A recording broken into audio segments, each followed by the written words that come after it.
우리 시편 37편은 다윗의 시입니다. 그래서 이 말씀 의지해서 주 안에서 장래가 있는 사람이라는 제목으로 말씀을 전하고자 합니다.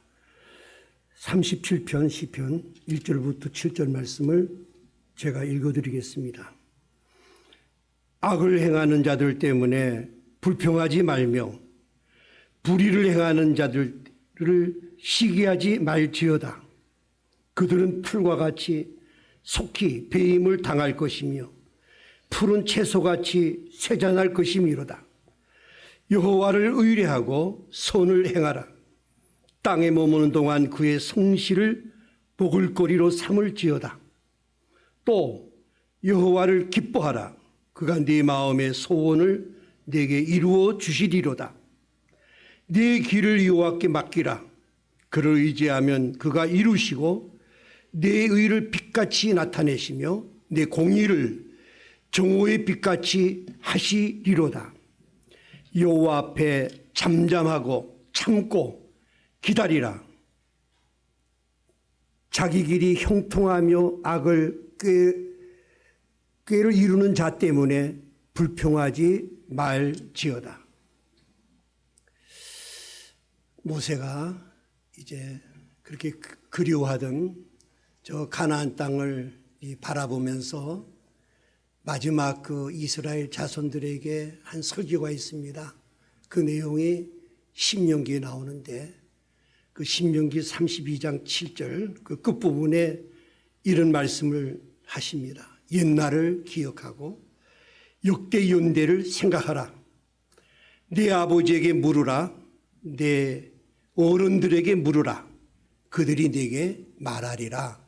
이 말씀은 너희들이 이스라엘 백성들이 좀 애굽에서 출애굽을 하고 이스라엘의 광야 40년 동안의 그 어려운 환경 속에서도 하나님이 어떻게 우리를 지켜주시고 인도해 주시고 보호해 주셔서 지금까지 왔는 것을 너희들이 아버지나 또 윗 어른들에게 그런 이야기를 잘 듣고 또 모르겠으면 잘 물어라.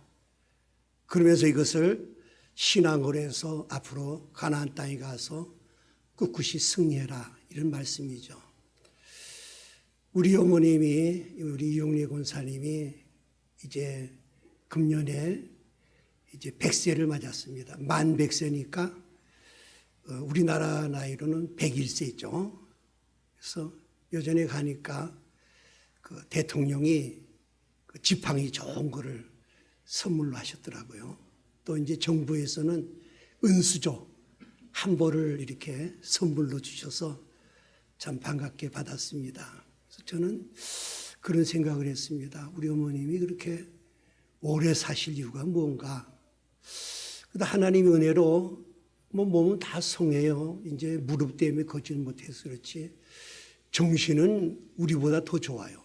그래서 가실 때마다 그저 교회 걱정하고 늘 하나님께 기도하는 말씀으로 전하고 또 말씀을 전할 때 우리 가족 내역을 쭉 이야기를 해요. 우리 이 성결교회 우리나라의 가장 처음에 존경받는 분이 그 이강산 목사님입니다. 이강산 목사님이 우리 어머니의 아버지의 누님의 아들이에요. 그래서 그 뿌리를 통해서 우리 가정이 이렇게 신앙을 받아들였고 또 우리 아버님 가정도 할아버지부터 이렇게 신앙생활을 하게 되었고 또 북한에서 다 좋은 환경을 버리고 신앙 때문에 남한에 와서 참 고생을 많이 하셨죠. 그래서 고생하는 이야기 쭉 이야기하면서 너희들도 이런 아브라함의 후손이니까 너희 자손들도 이렇게 믿어야 된다. 가면은 똑같은 말씀을 수백 번 들어요. 똑같이 반복해 말씀하시면서 그런 걸 느끼면서 참 모세가 하는 이야기를 말씀이 생각이 납니다. 참 우리가 이 땅에 살면서 또 우리가 장수하는 복을 주셨을 때 잘 먹고 그냥 편하게 사는 것이 아니라 우리가 지나온 날을 신앙과 또 어떤 역경과 이런 거를 우리 자손들에게 잘 이야기해서 대대로 그 신앙을 이어가는 거 이것이 참 복된 가정이라고 생각이 됩니다. 저도 보니까 이제 내년에 이제 80이에요. 그럼 이제 원로 목사가 되고, 또 감사한 거는 또 우리 교회 뭐 형편과 사정 때문에 어린이들을 설교하는 거. 오늘 아침에도 9시에 이제 설교를 했어요. 얘들한테 뭘 전할까. 그래서 우리 그 서독 강부하고 간호사들이 가서 그렇게 고생했는 이야기를 쭉 하면서 우리나라가 이렇게 잘 사는 것은 이런 분들이 참 땀과 눈물과 기도로 이렇게 잘 살게 됐으니까 너희들도 어떤 환경 속에서도 굳건하게 열심히 땀 흘리고 열심히 해라. 그런 말씀을 전할 때 잘 모르겠어요. 잘 듣는 것 같아요. 뭐 한 30분 설교하는데 잘 듣는 것 같아요, 애들이요. 그래서 어느 은혜를 생각하면서 저도 이제 하나님이 참 생명을 주는 한은 또 한 달에 한 번씩 강단에 서는데 또 제가 겪었던 신앙과 이런 걸 통해서 이렇게 말씀을 전하고자 합니다. 요사이 우리 이제 나이가 드니까 우리 고등학교 친구들 뭐 생전 제가 이 길 가면서 만나지 않았는데 그래서 카톡이니까 뭐 오는데 제가 고등학교 반이 3학년 7반이더라고요. 그래서 반창회란데요. 그런데 뭐 보통 열기가 아니에요. 작년에 모이려고 하다가 이제 코로나 때 못 모이고 지금 또 모이려고 하는데 그렇게 만나고자 하더라고요. 저도 이제 그래서 옛날 생각이 쭉 나더라고요. 제가 3학년 7반인데 우리 담임 선생님 이은영 선생님이에요. 우리는 이제 고3 때 이제 아버지는 한 6개월 전에 먼저 서울 올라오시고 제가 그 한 6개월 동안은 하숙하면서 있다가 이제 서울로 이제 입시를 치려고 이제 올 때 그때 이제 입학원서를 이렇게 써주는데 어떻게 해서 제가 가져가게 됐어요 그때는. 그래서 이렇게 써보니까 저한테 우리 선생님이 이렇게 썼더라고요. 대기만성할 자다 이렇게 썼어요. 그래서 그 말이 되게 기분이 좋더라고요. 대기만성. 아, 내가 큰 그릇이 돼. 큰 그릇이 되면은 좀 늦게 되더라도 많은 역경을 통해서 큰 그릇이 될 사람이야. 그때는 뭐 신앙보다도 그 이야기가 그렇게 마음에 부딪혀가지고, 야, 나는 이제 큰 그릇이 돼. 그런 내가 이제 소망을 가지고 살았는데, 26살 때 제가 대학 졸업하고 사업을 시작해가지고, 39에 제가 실패를 했어요. 그러니까 13년 동안 하다 실패하면서 하니까 아니 우리 담임 선생님 나 대기만성 된다는데 나 끝났나 이런 생각이 또 들어가더라고요. 그러면서 제가 40부터는 사실 뭐 이 실패한 사람은 사업에 실패하고 이런 건 참 고통스럽습니다. 그건 보통 그러니까 사람이 뭐 스스로 목숨도 끊고 하는 그런 그 불행을 보게 되지 않습니까?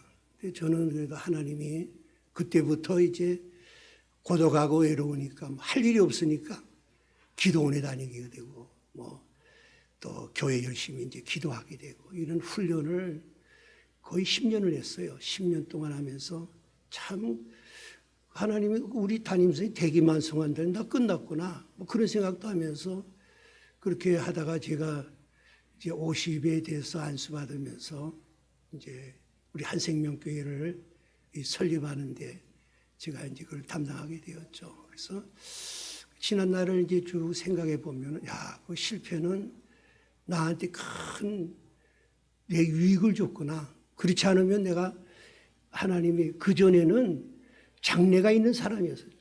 세상의 장래를 가지고 내가 잘 될 거라고 생각했지만은 40부터는 주 안에서 장래 있는 사람도 있죠. 주님의 뜻에 주님이 어떻게 기뻐하고 주님의 뜻대로 성공적인 삶 될 것이라고 변화되어서 제가 보기에는 뭐 친구들이 뭐 이런 자리도 가고 저런 자리도 갔지만은 다 20년 전에 다 그만뒀지만은 제가 이 나이까지도 또 이렇게 주의를 할 수 있는 거는 아, 하나님이 나를 성공적인 삶을 줬구나 이러면서 늘 하나님께 감사를 드립니다. 그래서 우리가 이런 뭐 저 같은 경우도 이렇게 말씀을 전하면서 여러분에게도 참 유익이 되지만은 그보다 더 중요한 거는 성경에 나오는 하나님의 종들이 어떤 삶을 살았는가 이걸 참 보는 게 중요합니다. 오늘 다윗을 통해서 다윗이 시 쓸 때는 한 거의 80이 다 됐었어요. 보면 마지막 노년에 썼는데 그가 지난 날을 돌이켜 보면서 그 앞으로 이 믿는 사람들이 어떤 삶을 살 것인가를 가르쳐주는 말씀이죠. 그래서 우리 다윗을 보면은 그 어렸을 때부터 이제 목동 생활을 하면서 그러면서도 하나님의 은혜를 늘 체험했어요. 보면은 시편 23편에도 여호와는 나의 목자시 내게 부족함이 없으리로다. 그 목동 생활했으니까 하나님이 나의 목자가 되는구나. 그 정도로 참 어려서부터 신앙생활을 잘하면서 군대장관까지 올라가고 나중에 왕이 될 때까지.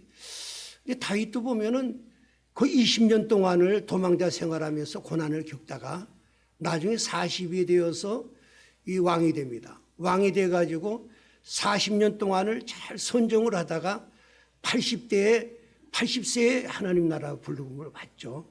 저는 그래서 다윗은 이 40세부터 시작하나 50세부터 나는 시작하니까 하나님 나는 90세까지 좀 일하게 해주세요. 그렇게 기도를 해요. 그래서 다윗은 80에 이제 하나님의 부름을 받았지만은 그 40년 동안에 그 왕으로서 아주 선정을 잘하고 훌륭한 왕이 되었습니다. 그 다윗이 오늘 그 지난 날을 돌이켜 주면서 하신 말씀 중에 첫 번째 나오는 것이 우리 오늘 그 1절 2절 말씀 아닙니까? 악한 자들 때문에 불평하지 말고 불의를 행하는 자들 때문에 시기하지 말지어다. 그들은 풀과 같이 속히 배임을 당할 것이며 푸른 채소같이 쇠잔할 것이미로다. 이 말씀 한마디로 이야기하면은 현실이 어떤 상황에 있어도 현실을 그대로 받아들여라. 인정하라는 말씀이죠. 현실이 특히 악한 자들 때문에 악한 자들이 그냥 악한 것이 아니라 악한 자들이 번영하고 잘 되는 것 때문에 그것 때문에 네가 불평하거나 시기하지 말져라. 이 불평이라는 말은 이 말로 그냥 우리가 이야기하는 거 아닙니까? 뭐 그런 놈 못 쓰겠다 막 그 하는 거고 시기라는 거는 속에서 나오는 거 아닙니까? 부글부글하는 거죠. 뭐 화병이 생기는 거죠. 그런 걸 보면서 아니 열심히 우리가 하나님 말씀대로 살고 정말 그 열심히 땀 흘리려고 일하는 사람들은 왜 뒷전에 돌리고 저렇게 악하고 권무실수하고 불법을 행하는 사람들은 저렇게 잘 살면서 떳떳한가? 그 세상 살맛이 나나? 이런 거 나오면은 불평이 나오게 되고 속이 부글부글하고 화병이 생기는 거죠. 근데 다윗은 그럼에도 불구하고 불평하지 말고 시기하지 말라 그랬습니다. 그러면 저는 이 말씀을 깊이 우리 현실적으로 생각을 해보면은 악한 자들은 뭐고 불의한 자가 뭔가 뭐 깡패고 뭐 이런 사람이 악한 자인가. 성경적으로 우리가 풀이해보면은 불의라는 말이 뭡니까? 불의의 바른 말은 정의, 공의를 이야기하는 거 아닙니까? 공의로운 자라는 거, 공의로운 자가 되는. 그래서 이 말씀을 여러분이 생각하면 뭐 요새 세상이 약하니까 이렇지 그렇지만은 그렇지 않아요. 벌써 그 이제 이스라엘의 그 남왕국 유다왕국 그때부터 그 아모스 선지자가 그랬거든요. 그 정의를 강같이 또 공의를 흐르는 강물같이 흐를지어다. 참 이게 우리에 필요한 것은 정의와 공의가 필요하다. 왜 이 세상이 험악하냐? 왜 이웃사랑도 안 하고 안 하는 것이 아모스 선지자의 외침입니다. 그 바로 이 시대에 똑같습니다. 그러면 공의라는 게 뭐냐? 불의는 뭐냐? 공의라는 말은 우리가 옳은 거를 우리가 행할 때 공평하게 하는 거예요. 공평하게. 이 말씀은 우리가 어떤 일을 할 때 뭐 이 가난한 자나 부자나 또 공부를 많이 한 자나 공부를 하지 못한 자나 또 학식 있는 자나 없는 자나 하나님은 공평하게 판단한다는 거죠. 근데 공평하지 않고 이것이 있는 자가 있는 것을 가지고 그걸 누린다든지 또 권력 있는 자가 그 권력을 이용해서 그걸 갈취한다든지 이런 것이 불의를 이야기하죠. 이 성경은 분명히 네가 수고한 대로 먹을 것이라. 네가 수고하면 뭐 떼돈을 벌 것이라 이렇게 안 했어요. 수고한 만큼 우리에게 대가를 주는 것이 네가 형통하고 복이 되는 거다. 그 여러분들이 예를 들어서 내가 뭐 노동을 하면은 내가 열심히 일을 하면은 그만한 대가를 받으면은 그게 복이라는 거죠. 그 대신 내가 더 열심히 공부해 가지고 더 큰 일을 하게 되면은 그 일한 만큼 대가를 받는 것이 그게 공평한 사회라는 거죠. 그럼 우리 이 시대를 한번 보시기 바랍니다. 왜 우리가 이렇게 이 시대에 불만과 불평과 뭐 부글부글 끓는 것은 여러 가지가 있지만 특히 다윗이 이야기하는 건 젊은이들에게 이야기하는 거죠. 우리 젊은이들이 지금 우리 한마디로 얘기하면은 미래가 없죠. 미래가. 희망이 없어요. 나이 든 사람이 미래를 팔아먹었어요. 완전히 나만 먹고 살면 되지 후손은 모르겠다. 내 자식만 최고다.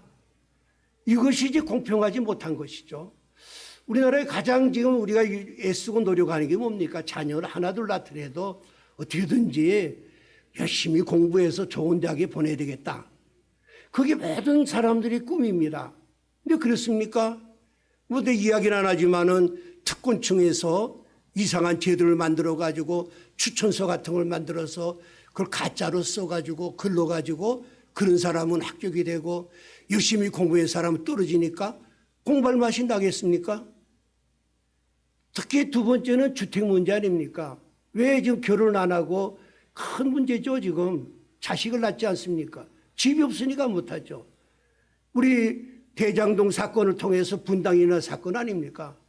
그를 서민들이 돌아갈 거를 착취해가지고 비싸게 받아가지고 1조나 넘는 돈을 자기들끼리 갈아먹고 공무원이 갈아먹고 그걸 또 다스려야 될 이런 법조계에 있는 사람들이 다 갈라먹고 그 자식들에게 다 주고 그러니까 사람들이 살 맛이 없죠. 더한 거는 이 재판이 공정하지 못하죠. 재판을 할 사람들 검찰총장 대법관들이 거기 들어가 가지고 다 불공정한 재판을 하니까 희망이 없다는 거죠. 희망이.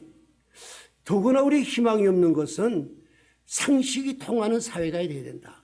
상식이란 말이 뭡니까? 커먼 센스죠. 우리가 이제 일반적으로 모든 사람이 갖는 상식. 이 상식이란 말은 어디서 나왔냐면은 양심이란 말에서 나왔습니다. 예를 들어 가지고 하나님을 믿지 않는 나라도 있고 뭐 불교 믿는 나라도 있고 뭐 여러 가지 못 배운 사람도 있고 이런 사람들이 옳고 그런 것을 어떻게 알 수 있을까? 이건 하나님이 두 가지 우리에게 하나님을 계시하는 것이 주셨는데 하나님의 말씀을 통해서 주셨고 또 하나는 양심을 주셨습니다. 양심은 컨센서스죠. 컨센서스는 뭡니까? 같이 감각했다. 같이 느꼈다.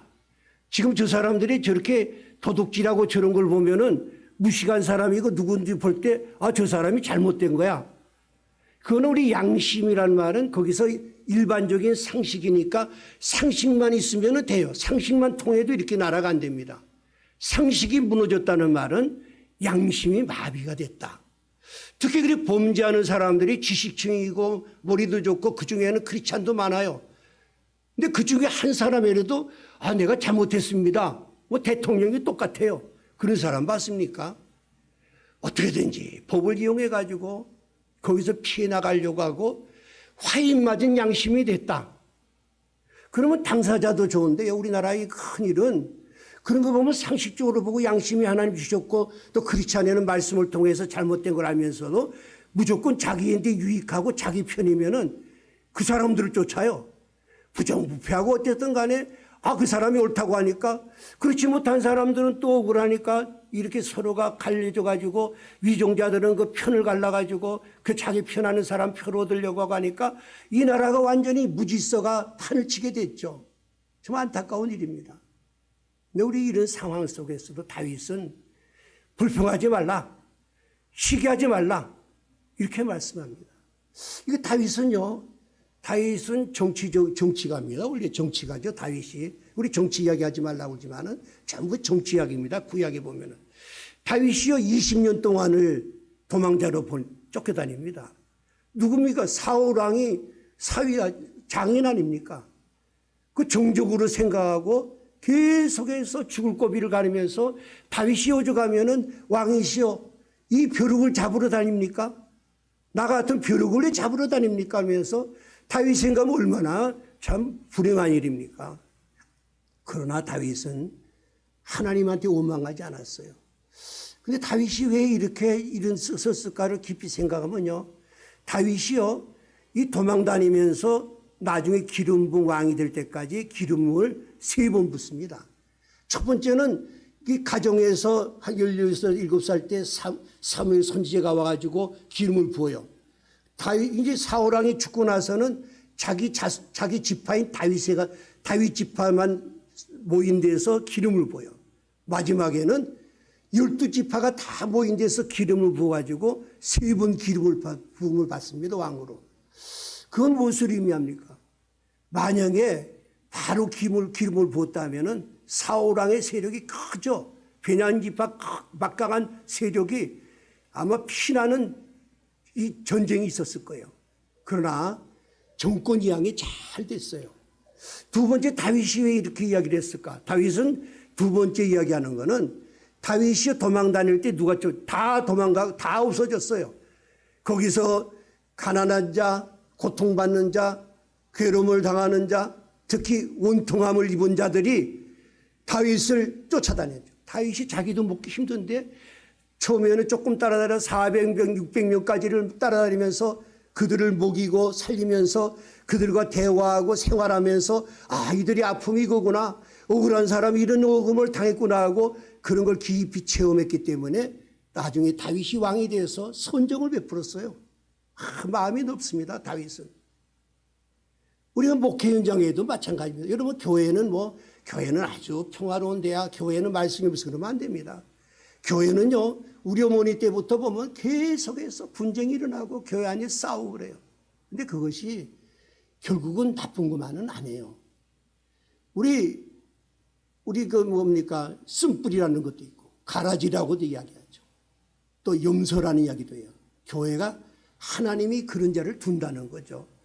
여러분, 양만 있어 보세요. 교회에 다 착하고 그냥 말씀만 잘 들으면요, 양은요, 조금만 소리가 나도 막 피해가지고 자기 동족끼리 양끼리 부딪혀요. 그러면은 양의 이 털이 있어가지고 털이 부딪히면 열이 나가지고 병이 나면은 번져서 양이 죽어요. 그래서 이 염소를 그 안에 넣어줍니다. 그래서 염소가 머리로 한번 뿔로 받아버리면은요, 흩어져요. 왜 하나님이 염소를 두는가? 우리나라 교회를, 우리 대형교회 문제가 뭐냐면은 얼마나 지금 재정적으로 넉넉하고 모든 게 풍족해요. 걱정이 없어요. 그러니까 모이기만 하고 딴 데 생각 안 해요. 이웃도 생각 안 합니다. 가난한 자 생각 안 합니다. 어려운 게 생각 안 합니다. 우리만 잘 먹고 잘 살면 되지. 또 담임 목사는 당회장을 해가지고 왕같이 군립해 사제가 돼요. 당회할 때도 뭐라고 하면 한마디 하면은 장로들 꼼짝 못해요. 그러니까 독조하다 보니까 결국은 지금 사회로부터 다 등을 돌리게 되고 어려움이 생기죠. 때로는 교회에서는 우리가 어려움을 당할 때, 편안할 때 누가 와서 또 받는 경우도 있고, 그럴 때 깨끗해지죠. 사도 바울을 생각하면요, 사도 바울은 훌륭한 선교사고 훌륭한 목회자였습니다. 근데 그 마지막에 그가 로마 감옥에 갇히면서 죽음을 바로 앞에 두고 디모데 쓸 때 디모데 후서에 보면은 디모데에게 후계자 목사에게 이렇게 있습니다. 그 알렉산더 그 구리장사 있지 않느냐. 그 사람이 나를 정말 해롭게 했다. 근데 주께서 행한 대로 갚을 것이다. 그렇지만 너는 그 알렉산더 그 사람을 주의해야 된다. 그가 우리 말하는 것마다 대적했다. 그러면서 나 지금은 나와 함께하는 자가 하나도 없어. 다 나를 버리고 떠났어. 그러나 그들에게 허물을 돌리지 말라. 이 바울이요, 마지막에 유언의 말씀을 합니다. 바울이 이 육체적 질병도 갖고 유대인이나 또 많은 이방인들, 많은 사람으로부터 끊임없는 고통을 받은 것은 하나님의 은혜죠. 그러니까 그분이 겸손하고 끝까지 하나님 일을 할 수 있었던 것은 하나님의 은혜인 것입니다.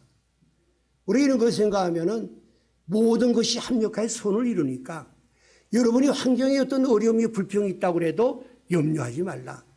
특별히 오늘 말씀하는 중에는 그들은 풀과 같이 속히 배임을 당할 것이며 풀은 채소같이 쇠잔할 것이다.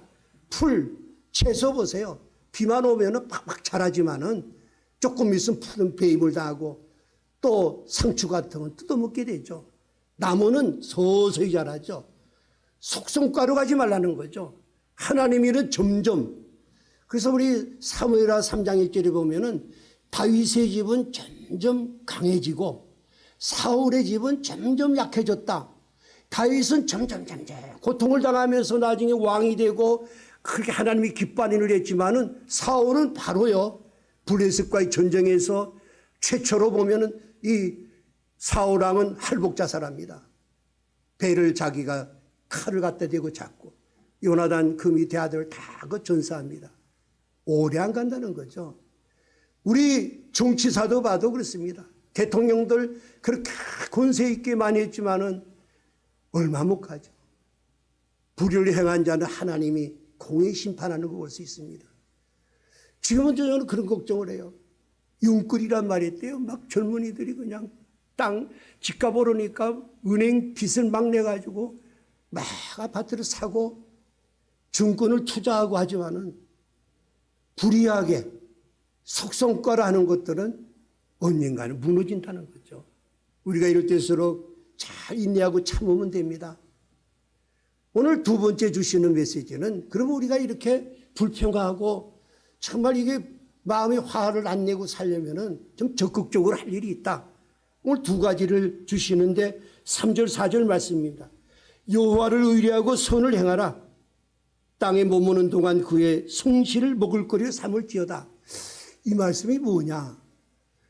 너희들은 좀 적극적으로 할 일이 있다. 하나님 앞에 하나님을 전적으로 의뢰하고 믿고 선을 행하라. 하나님 말씀대로 순종해라. 그 사람들이 뭐 돈을 벌었다고 뭐 땅땅거리고 네가 화를 그럴 때 마음에 들끓지 말고 오히려 하나님을 바라보고 하나님을 전적으로 의지해라. 믿음을 가져라. 여호와는 말이 뭡니까? 여호와는 바로 약속을 지키시는 하나님입니다. 하나님이란 말은 전능하신 하나님, 능력의 하나님, 세상 만물을 창조하신 능력의 하나님을 이야기하고 야훼는 약속을 반드시 지키십니다. 그 믿음이 뭡니까? 여호와를 믿는다, 하나님을 믿는다는 말은 로마서 10장 17절 말씀대로 믿음은 들음에서 나며 들음은 그리스도의 말씀으로 말미암았느니라. 하나님의 말씀을 통해서 믿음이 생기지 내가 뭐 실패했다 성공하니까 믿음이 생기고 그러면 안 됩니다. 우리는 하나님 말씀, 신실한 말씀, 약속의 말씀을 붙들어야 됩니다. 저는 약속의 말씀 중에 가장 좋아하는 말씀이 로마서 8장 28절 말씀입니다. 하나님을 사랑하는 자, 그 뜻대로 부르심을 입은 자들에게는 모든 것이 합력하여 선을 이룬다. 하나님을 사랑하고 누가 뭐래도 하나님 약속의 말씀 믿고 그대로 순종해 나가면은 궁극적으로는 해피엔딩이 된다. 좋은 결과를 준다는 거죠. 저는 수많은 경험을 했습니다. 여러분 지금 환경에 너무 염려하지 마시기 바랍니다. 하나님 약속의 말씀을 꼭 믿으시기 바랍니다. 약속의 말씀은 반드시 지키십니다. 말씀대로 순종하면은 뜻대로 순종하면은 내가 손해보는 것 같더니 하나님이 나에게 이런 복을 주는구나.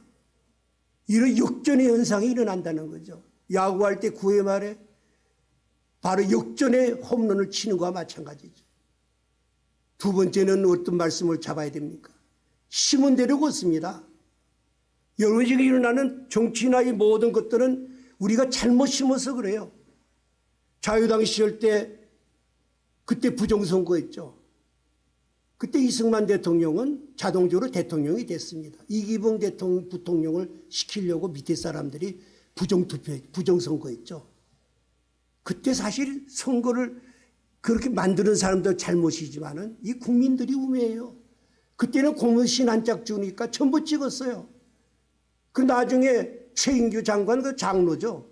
다 사형당했어요. 지금도 마찬가지입니다. 선거철을 앞두고 좌파 우파 생각 하나님 말씀에 의지해서 좌로나 우로나 치우치지 말라. 하나님 말씀에 비해서 이 사람이 옳은 사람인가를 판단하고 인격적으로 괜찮고 깨끗한 사람이고 이런 거를 잘 보고 해야지. 저 나에게 유익되니까 땅값을 늦으면 찍고 결국은 그거는 우리뿐만 아니라 후손들에게 엄청난 정말 아픔을 주게 되는 것입니다. 두 번째는 뭐라고 그랬습니까?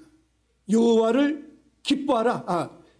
땅에 머무는 동안은 그 송실을 먹을 거를 삼을지어다. 이 송실이라는 말은 뭐 진실되게 살아라 그런 의미가 아닙니다. 송실은 진리를 이야기합니다. 진리. 진리대로 살라는 것, 진리를 먹으라는 말은 하나님의 말씀을 먹으라. 우리가 이 음식을 먹듯이 하나님의 말씀을 먹으라는 것이죠. 사랑하는 여러분, 우리 에레미야 선지가 이렇게 합니다. 주의 말씀은 나에게 기쁨이 돼. 주의 말씀을 바라싸우며, 주의 말씀 바라니까 주의 말씀은 내게 기쁨이 되고 내게 즐거움이 됩니다. 여러분, 참 이렇게 암울한 세상에 답답하고 불평 나올 때요, 하나님 말씀을 여러분들이 참 먹으면은요, 음식 먹으면 그냥 배만 부르죠. 마음에 기쁨과 즐거움을 줍니다. 그래서 시편 119편에 보면은 147절이 이렇게 합니다.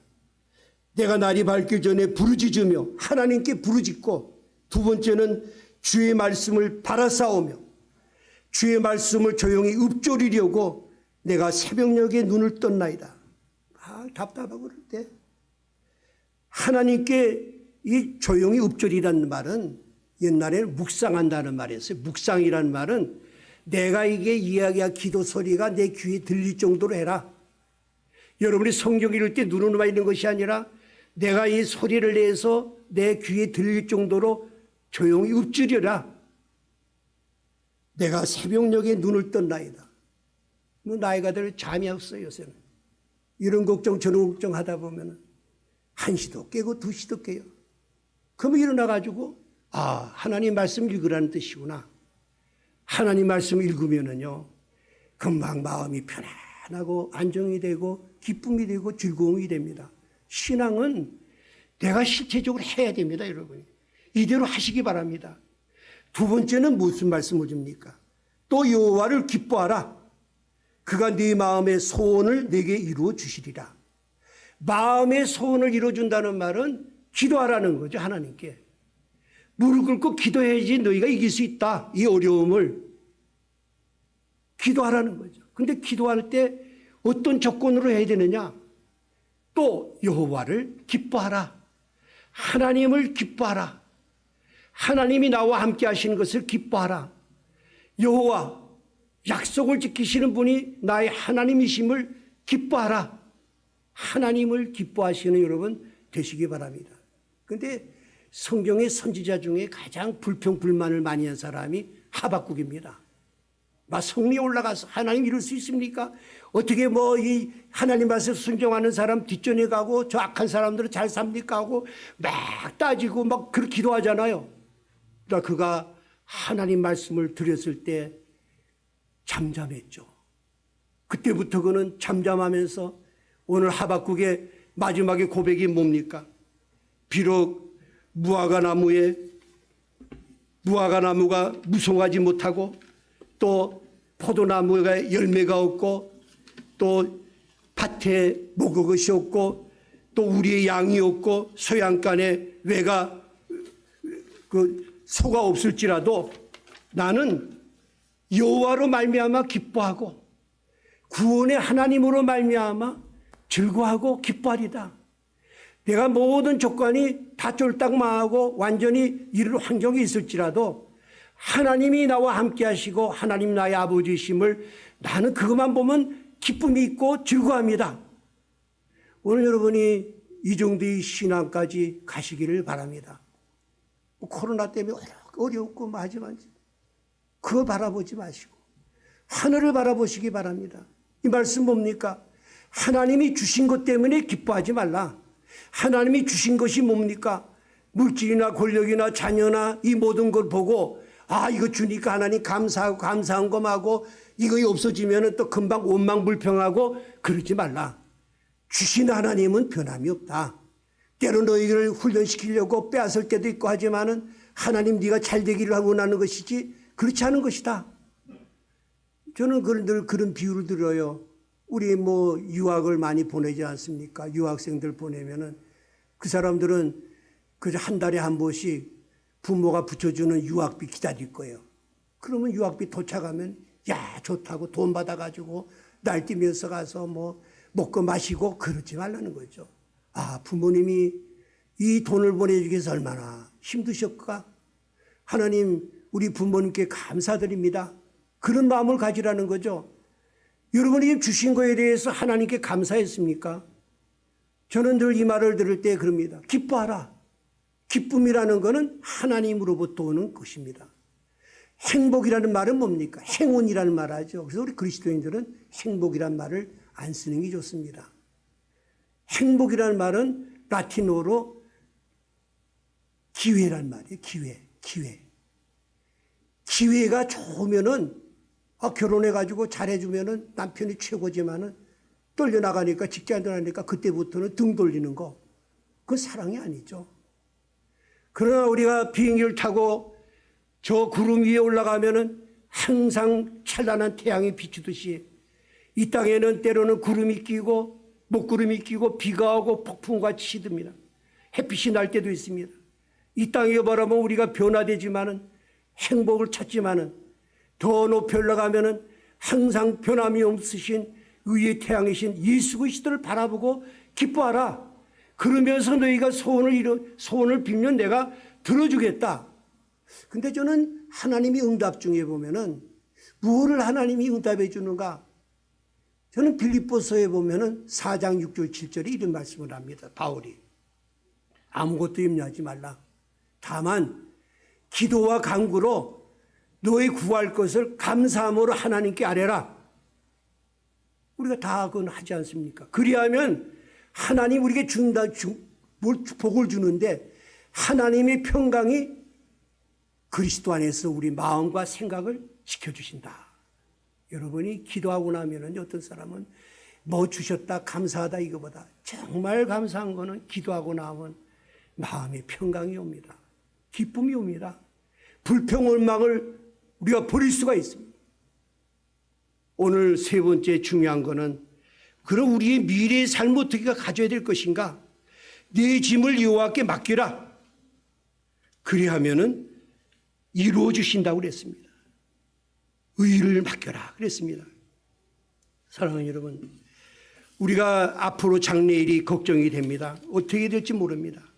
근데 맡긴다는 말은 이 큰 바위를 그 언덕에서 막 굴러버려라. 몽땅 그냥 네가 가지려고 하지 말고 하나님께 그냥 다 맡기라는 겁니다. 근데 맡긴다면은 그냥 어떻게 맡깁니까? 하나님이 어떤 분인 걸 알아야 맡기죠. 하나님은 생사업을 주관하는 모든 걸 주관하신 하나님이라고 우리가 그거를 믿지만은 체험적인 신앙이 필요해요. 그 잠언 16장 9절에 보면 오늘 이 다윗의 이 시편은 다윗의 잠언이다 이렇게 이야기를 해요. 근데 잠언은 이 솔로몬이 쓴 거죠. 솔로몬이 내가 인생을 살아보니까 너희들이 어떻게 살아야지, 그것이 어떻게 살아야지 성공적인 삶을 살고 하나님이 기쁘게 하는 삶을 이렇게 살아라 하는 게 잠언이죠. 그래서 잠언이 31장이 있기 때문에 우리 자녀들에게 하루에 한 장씩 읽으면 반드시 성공한다는 거죠. 그거 잠언 16장 9절에 이런 말씀이 있습니다. 사람이 마음으로 자기 길을 계획할지라도 그 발걸음을 인도하신 이는 여호와시니라. 내가 막 계획하고 막 가지만은 내대로 안 되고 보니까 하나님이 내 걸음을 인도해 가지고 결국은 내 뜻대로 되는 게 아니고 하나님이 뜻대로 되는구나. 여러분 이 신앙을 체험하시기 바랍니다. 얼마 전에 우리 그 지성래 집사님이 세상 떠났지만 그분이 굉장히 이성적인 사람이에요.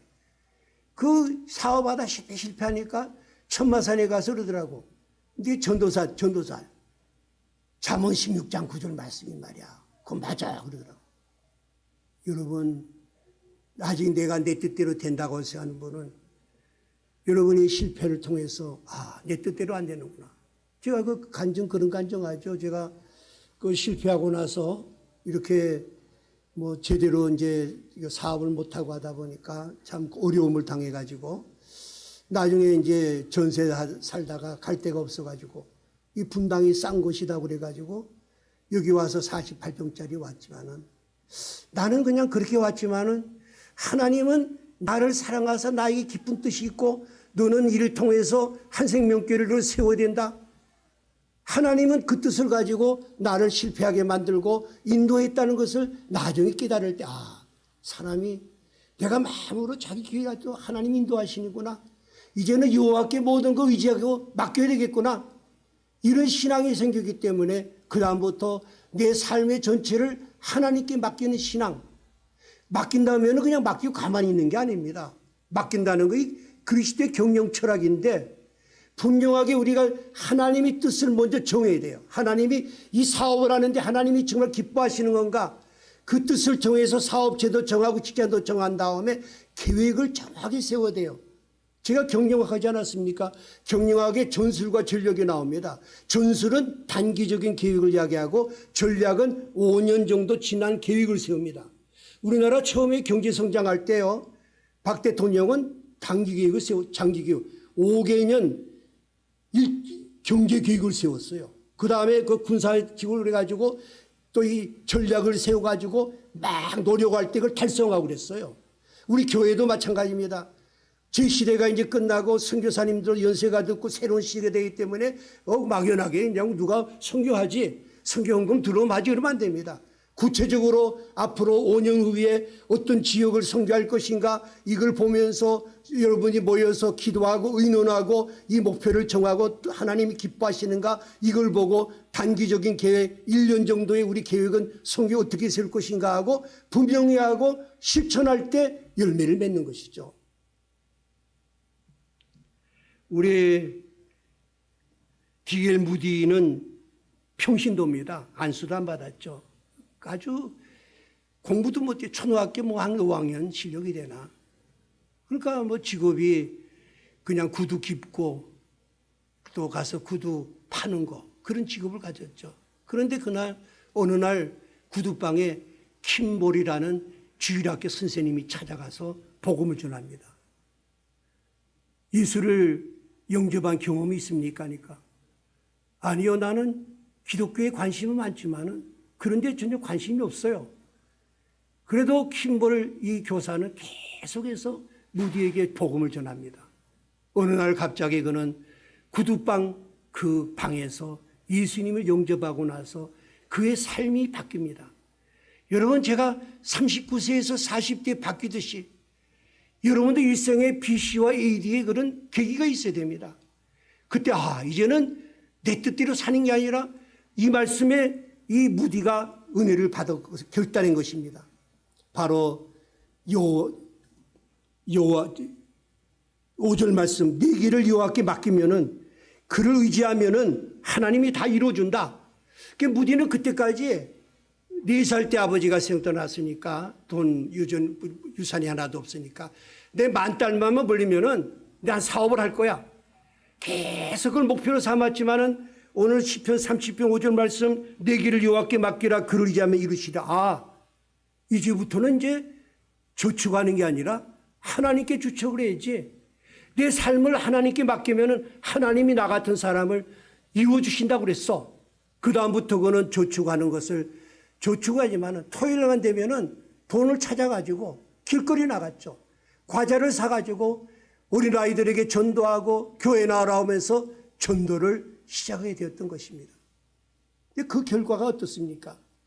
오늘 우리 6절에 보면은 내 의를 빛같이 나타내시며 내 공의를 정오의 빛같이 하시리라.